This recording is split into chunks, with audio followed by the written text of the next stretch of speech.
let's get started. Take your right hand needle. You are going to put your right hand needle into the front of the stitch going towards the back, kind of like a V, you could do it. You are taking your yarn and you are wrapping the back stitch. You are pulling it forward. This is kind of similar to the first stitch we did when we were casting on. And normally we were like pulling it and putting it on the needle, but for this case, we are dropping this stitch right off and putting it on our other needle, our right hand needle. So let's try that again. Put it through the front, wrap the stitch, bring your needle to the front of your work and drop it off. Put it to the front, wrap the stitch, bring your needle to the front of your work and drop it off.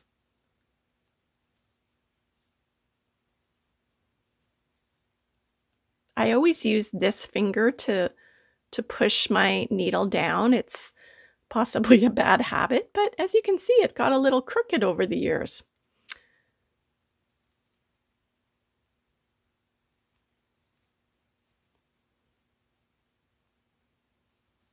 Now, it is possible that your stitches may be very tight on your needle, and you know what, friends? That's a common thing when you're new and you're learning. You will learn with practice gauge.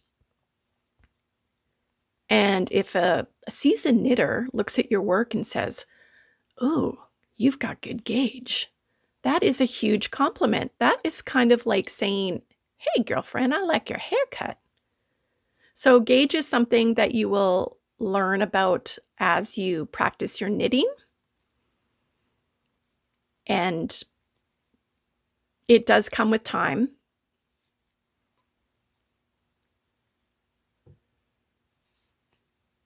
We have just finished our first row.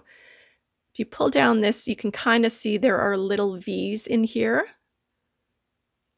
Now, what do you do once you've got all of your left hand stitches onto your right hand needle? You switch hands.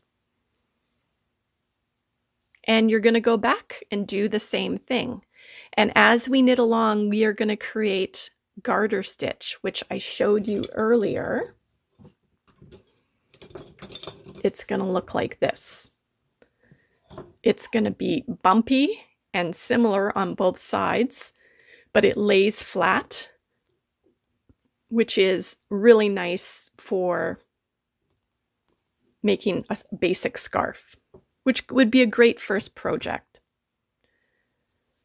We're going to hold on to our tail and we're going to go back the way we came. Now when you see it, you've got all these bumps. And once you do your first row, the stitches do tend to even out better. And what's the other thing we need to do? We need to count our stitches, because it's important when you're learning to knit to always count your stitches, that you've actually gotten them all and you haven't knit two together by accident or have dropped one by accident. So we had 12 stitches. So count by fives. We got 2, 5, 10, 12. So let's go back the way we came. We're going to take our right hand needle.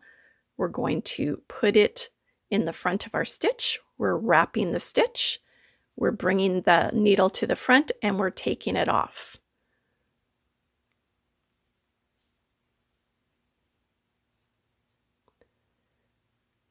Someone taught me a very funny way to remember how to knit. It's a little on the macabre side. If you like true crime, you're going to love this way, and you can tell yourself this when you're knitting. Stab it, strangle it, drop it off the cliff.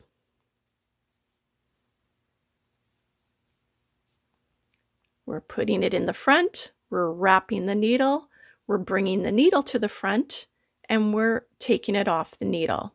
Also known as stabbing, straggling, drop it off the cliff. It's a little bit of knitting humor for you, if you're still with me. So this, friends, is the knit stitch.